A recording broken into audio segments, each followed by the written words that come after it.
Guys अब हम लोग देखते हैं एक्सरसाइज 5.2 का क्वेश्चन नंबर 3। तो क्वेश्चन नंबर 3 क्या है? In the following APs find the missing term in the boxes.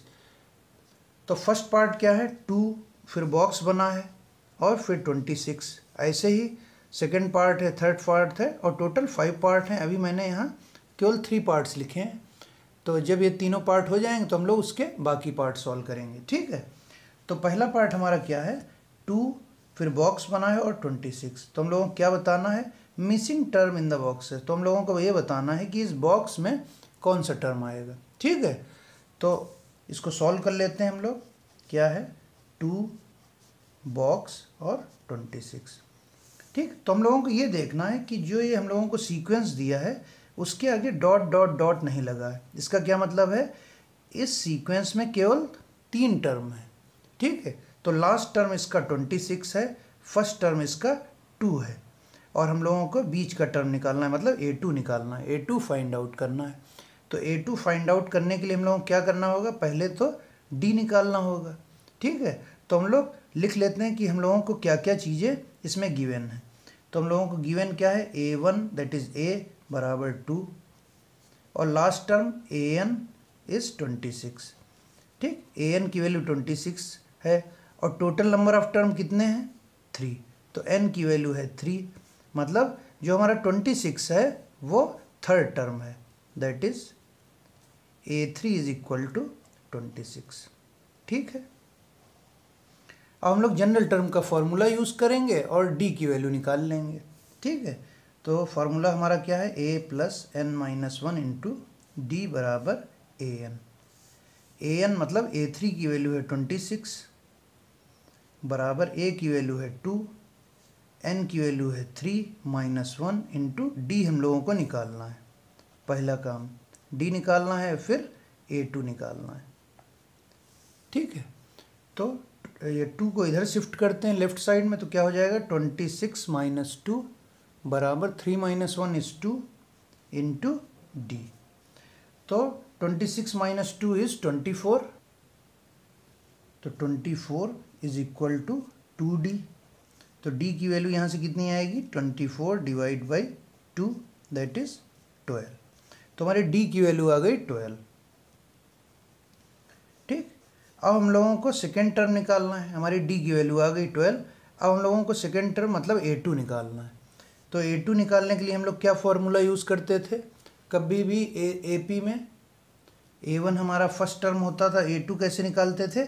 A में D ऐड कर देना है। तो A की वैल्यू है हमारी 2 और D की वैल्यू है 12, तो कितना हो गया? 14, ठीक। तो A2 हमारा 14 आ गया, मतलब यहाँ पे जो बॉक्स बना था उसमें हम लोग 14 लिख देंगे। तो हमारा मिसिंग टर्म कितना हो गया? 14, ठीक है। तो ये हमारा फर्स्ट पार्ट था। अब हम लोग इसका सेकेंड पार्ट देखते हैं। तो हम लोग देखते हैं इसका सेकेंड पार्ट। तो सेकेंड पार्ट क्या है हमारा? कि फर्स्ट टर्म पे बॉक्स है, सेकेंड टर्म 13 है, थर्ड टर्म पे बॉक्स है और फोर्थ टर्म हमारा 3 है। तो मतलब क्या है कि इस जो सीक्वेंस दिया है हमको केवल 4 टर्म है, डॉट डॉट डॉट नहीं लगा। इसका क्या मतलब है? इसमें केवल इतने ही टर्म्स दिए हैं, ठीक है। तो लिख लेते हैं क्या क्या गिवन है। हमको गिवन है A2 बराबर 13 और A4 बराबर 3। टोटल नंबर ऑफ टर्म 4 है, ठीक है। तो A4 हमारा 3 है, A2 हमारा 13 है। हम लोगों को निकालना क्या है? A1 निकालना है और A3 निकालना है, ठीक। तो अब इसको कैसे निकालेंगे हम लोग? अब A2 का हमारा क्या फॉर्मूला होता है? A2 निकालने के लिए हम लोग क्या यूज़ करते हैं? A plus D। और निकालने के लिए हम लोग क्या यूज़ करते हैं? A प्लस 3D, ठीक है। अब वैल्यूज़ रख देते हैं इसमें। तो A2 की वैल्यू हमारी 13 है और A की वैल्यू हम लोगों को निकालनी, मतलब A1 की वैल्यू निकालनी है और D भी अननोन है। A4 की वैल्यू हमारी 3 है और A की वैल्यू निकालनी है और D की वैल्यू निकालनी है। तो हमारे पास 2 इक्वेशंस आ गई। अब इन दोनों इक्वेशन को हम लोग सब्स्टिट्यूशन या एलिमिनेशन मेथड से सॉल्व कर लेते हैं और A और D की वैल्यू निकाल लेते हैं, ठीक है। तो क्या करते हैं? इक्वेशन 2 में से इक्वेशन 1 माइनस कर देते हैं, ठीक है। तो सब्ट्रैक्ट इक्वेशन 2 फ्रॉम 1। अब दो वेरिएबल हैं इसमें a और d, इनको सॉल्व करना है तो सब्स्टिट्यूशन या एलिमिनेशन मेथड का यूज़ करना पड़ेगा। तो क्या करेंगे हम लोग, 13 बराबर a प्लस डी और 3 बराबर a प्लस 3d माइनस कर देते हैं। तो माइनस करेंगे तो a कैंसिल आउट हो जाएगा, 13 minus 3 is 10, d minus 3d is minus 2d। तो d की वैल्यू कितनी आ जाएगी, 10 upon minus 2 that is minus 5। तो हमारी d की वैल्यू आ गई माइनस 5। अब हम लोग इस d की वैल्यू को किसी भी इक्वेशन 1 या 2 में रख सकते हैं और a की वैल्यू फाइंड आउट कर लेते हैं। तो इक्वेशन 1 में रख देते हैं d की वैल्यू। ठीक है, तो क्या आ जाएगा इक्वेशन 1 में, पुट d इन इक्वेशन 1। ठीक, तो d की वैल्यू हमारी -5 आई है। इक्वेशन 1 हमारा क्या है, 13 बराबर a प्लस डी। तो 13 बराबर a की वैल्यू निकालनी है, d की वैल्यू -5।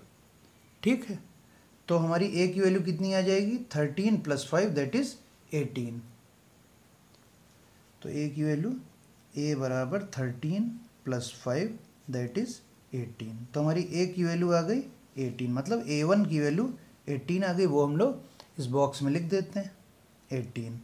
ठीक, अब हम लोगों को a3 की वैल्यू निकालनी। ठीक है, तो a3 क्या होता है हमारा, a प्लस 2d, तो उससे निकाल लेते हैं हम लोग। तो a3 हमारा कितना हो गया, a3 बराबर a प्लस 2d। a की वैल्यू हमारी 18 आई है और d की वैल्यू -5 है, प्लस 2 इंटू -5।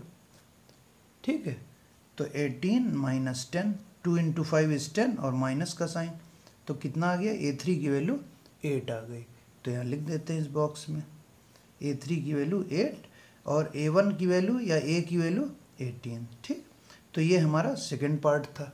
अब हम लोग इसका थर्ड पार्ट देखते हैं। तो हमारा थर्ड पार्ट है 5, फिर बॉक्स है, फिर अगेन बॉक्स एंड 9.5। मतलब इस सीक्वेंस में टोटल नंबर ऑफ टर्म 4 हैं, तो हम लोग लिख लेते हैं n की वैल्यू 4 और फोर्थ टर्म कितना है 9.5। तो a4 इज कितना हो गया 19/2। ठीक है, और a1 की वैल्यू कितनी, a1 बराबर 5, a1 बराबर a बराबर 5। हम लोगों को निकालना क्या है, a2 की वैल्यू निकालनी है और a3 की वैल्यू निकालनी है। ठीक है, तो हमारा फोर्थ टर्म दिया है हम लोगों को, तो फोर्थ टर्म को लिख लेते हैं। तो फोर्थ टर्म के लिए क्या होता है, a4 बराबर a plus 3d। Fourth term निकालने का ये फॉर्मूला होता है, a4 बराबर a plus 3d। Fourth term की वैल्यू है 19/2, a की वैल्यू कितनी है 5 प्लस 3d। तो यहाँ से 3d और या d की वैल्यू निकाल लेते हैं। तो 5 को इधर शिफ्ट करेंगे, 19/2 माइनस 5 बराबर 3d। तो कितना होगा 19 माइनस 10/2 दैट इज़ 3d। तो 19 माइनस 10 इज़ 9/2 बराबर 3d। तो d की वैल्यू कितनी आ जाएगी, d बराबर 9/2/3, 3 3 या 9। तो d की वैल्यू आ गई 3/2। तो d इज़ 3/2। अब हमारा d आ गया, अब हम लोग a2 और a3 निकाल लेते हैं। ठीक है, तो हमारा a2 क्या हो जाएगा, a2 is a plus D. a की वैल्यू हमारी 5 है और d की वैल्यू है 3/2। तो एलसीएम लेके कितना आएगा 13/2। 5 2 या 10 प्लस 3 इज़ 13/2 दैट इज़ 6.5। और a3 की वैल्यू कितनी आ जाएगी, a प्लस 2d। a की वैल्यू है 5 प्लस 2 इंटू d की वैल्यू कितनी है 3/2। तो 2 से 2 कैंसिल हो गया, 5 प्लस 3 दैट इज़ 8। तो हमारा a2 कितना आ गया 6.5। तो यहाँ लिख लेते हैं 6.5 और a3 कितना आ गया 8। ठीक है, तो ये हमारा थर्ड पार्ट था। तो हम लोग इसका फोर्थ पार्ट देखते हैं। तो हमारा फोर्थ पार्ट है -4, a2 a3 a4 a5 missing है और 6। तो हम लोगों को a2 a3 a4 a5 की वैल्यू निकालनी है। सिक्स्थ टर्म दिया है हम लोगों को 6 और फर्स्ट टर्म दिया है -4। तो लिख लेते हैं हम लोग कि A1 गिवन है -4 और A6 गिवन है 6। मतलब टोटल नंबर ऑफ टर्म हमारे कितने हैं यहाँ पे 6, n की वैल्यू है 6। ठीक है, हम लोगों को क्या क्या निकालना है, A2 A3 A4 A5, A2 A3 A4 और A5 हम लोगों को निकालना है। ठीक है, अब हम लोग क्या करेंगे, A6 बराबर क्या होता है A + 5D। ठीक है, जो भी गिवन है वो हम लोग लिख लेते हैं। तो A6 दिया है हम लोगों को A + 5D, तो A6 की वैल्यू कितनी है 6 और A गिवन है हम लोगों को -4 + 5D। तो 4 उधर ले जाएंगे तो 6 + 4 = 5D। तो 6 + 4 = 10 = 5D। तो D की वैल्यू कितनी आ जाएगी, D = 10/5 दैट इज 2। तो D की वैल्यू आ गई 2। ठीक है, तो हम लोगों ने क्या किया, हम लोगों को लास्ट टर्म दिया था 6, मतलब टोटल नंबर ऑफ टर्म 6 है, हम लोगों को 6 टर्म दिया था। तो 6 टर्म का फर्स्ट टर्म और D के साथ रिलेशन होता है, इसलिए हम लोगों ने ये लिखा। डायरेक्ट हम लोग फर्स्ट टर्म से कुछ भी इस फॉर्मूले में यूज़ नहीं कर सकते थे। अगर हम लोग इसको यूज़ नहीं करेंगे तो कुछ भी हम लोग फाइंड आउट नहीं कर सकते। तो इसलिए हम लोगों ने 6 टर्म का फार्मूला यूज़ किया।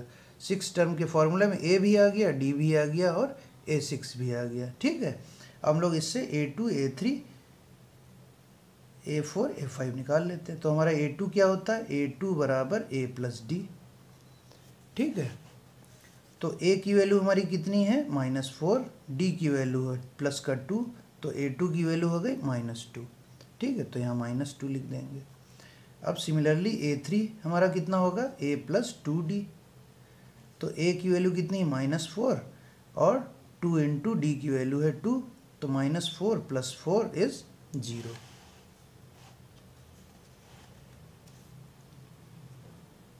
0। अब A4 A + 3D। तो A की वैल्यू है -4 और D की वैल्यू है 2, तो 3 × 2 दैट इज़ -4 + 6 दैट इज़ +2। ठीक है, और A5 की वैल्यू कितनी आ जाएगी, A5 की वैल्यू A + 4D। तो A की वैल्यू है -4 + 4 × D की वैल्यू है 2, तो -4 + 8, 4 × 2 = 8। ठीक, तो 8 - 4 = 4। तो हमारी A5 की वैल्यू 4, A4 की वैल्यू 2, A3 की वैल्यू 0 और A2 की वैल्यू -2। तो हम लोग इसको बॉक्सेस में लिख देते हैं। तो A3 की वैल्यू है हमारी 0, A4 की वैल्यू है 2 और A5 की वैल्यू है 4। सो ये हमारा पार्ट नंबर 4 था। अब हम लोग इसका 5th पार्ट देखते हैं। तो हमारा 5th पार्ट है A1 मिसिंग है, A2 गिवन है, A3 A4 A5 मिसिंग है और A6 गिवन है -22। ठीक है, तो सीक्वेंस में A6 हमारा दिया है -22 और A2 दिया है 38। हम लोगों को क्या निकालना है, A निकालना है, A2 निकालना है, A3 निकालना है, A4 निकालना है और A5 निकालना है। इतने टर्म्स हम लोगों को निकालने हैं। ठीक है, तो ये सब निकालने के पहले हम लोगों को कॉमन डिफरेंस निकालना होगा, मतलब D निकालना होगा। तो D कैसे निकाला जाए, तो A6 हम लोगों को गिवन है, तो A6 की वैल्यू है -22 और n, अगर A6 हमारा -22 है तो n की वैल्यू 6 हो गई। ठीक, टोटल नंबर ऑफ टर्म हमारे पास 6 हैं, तो n की वैल्यू 6 हो गई। तो और A2 गिवन है 38। तो A2 का क्या फॉर्मूला होता है हमारा A + D। A2 का A और D के साथ रिलेशन क्या होता है A + D का। तो A2 की क्या वैल्यू है हमारी 38 = A + D। ये हमारा इक्वेशन 1 हो गया। अब A6 की वैल्यू क्या होती है, क्या रिलेशन होता है A और D के साथ A + 5D। तो A6 की वैल्यू है -22, A की वैल्यू हमको निकालनी है और D की वैल्यू भी निकालनी है। ठीक है, अब हम लोग क्या करते हैं, दो इक्वेशन बन गए, सब्स्टिट्यूशन या एलिमिनेशन मेथड से इसको सॉल्व कर लेते हैं। ठीक है, तो क्या करते हैं, एलिमिनेशन मेथड का यूज़ करते हैं और इक्वेशन 2 से इक्वेशन 1 सब्ट्रैक्ट कर देते हैं। तो सब्ट्रैक्ट इक्वेशन 2 फ्रॉम 1। तो क्या हो जाएगा, -2 बराबर a प्लस 5d एंड 38 बराबर a प्लस डी। 38 बराबर a प्लस डी। तो ये माइनस ये माइनस ये माइनस, a से a कैंसिल आउट हो गया। तो ये कितना बचा, 60, माइनस का 60 और यहाँ कितना बचा 4d। 5d minus d is 4d। तो d की वैल्यू कितनी आ गई, -60/4 दैट इज -15। तो हमारी d की वैल्यू आ गई -15। ठीक, अब इस d की वैल्यू को हम लोग इक्वेशन 1 या 2 में रख देते हैं तो a की वैल्यू आ जाएगी। तो क्या करते हैं, पुट d इन इक्वेशन 1। ठीक, तो क्या होगा, हमारी इक्वेशन 1 क्या है, 38 बराबर a प्लस डी। ठीक है, तो 38 बराबर a प्लस डी। डी की वैल्यू है -15, तो ये कितना हो जाएगा, a माइनस 15। अब इस 15 को इधर कर लेते हैं, तो 38 प्लस 15 बराबर a। तो a की वैल्यू कितनी आ जाएगी, 53। मतलब a1 की वैल्यू हमारी आ गई 53। तो a2 की वैल्यू 38 है। अब हम लोगों को a3 की वैल्यू फाइंड आउट करनी। तो a3 का क्या रिलेशन होता है a और d के साथ, a3 बराबर a प्लस 2d। a की वैल्यू हमारी आई है 53 और d की वैल्यू -15, तो 2 इंटू -15। ठीक है, तो ये कितना आ जाएगा, 53 minus 30 that is 53 minus 30 is 23। तो हमारा a3 कितना आ गया, 23। ठीक, अब सिमिलरली हम लोग a4 और a5 निकाल लेते हैं। तो हमारा a4 कितना हो जाएगा, तो a4 के लिए हम लोग क्या यूज़ करेंगे, a4 बराबर a प्लस 3d। हमारी a की वैल्यू कितनी आई थी, 53 प्लस 3 इंटू डी की वैल्यू -15। तो 53 माइनस 45 दैट इज 8। तो a4 की वैल्यू आ गई हमारी 8। अब a5 की वैल्यू क्या होगी, a5 बराबर कितना होता है, a प्लस 4d। तो a की वैल्यू कितनी आई, 53 प्लस 4 इंटू -15। तो 53 माइनस 60, 15 4 जा 60 इज -7। ठीक है, तो ये हम लोगों का आ गया a4, a5, a3 और a। ठीक है, तो हमारी a4, a5, a3 और a की वैल्यू आ गई। अब हम लोग उन बॉक्सेस में इसको फिल कर देते हैं। तो हमारी a की वैल्यू कितनी थी, 53 और a3 की वैल्यू कितनी थी, 23। a4 की वैल्यू है 8 और a5 की वैल्यू है -7। ठीक है, so this is all about question number 3 of exercise 5.2। ठीक है गाइस।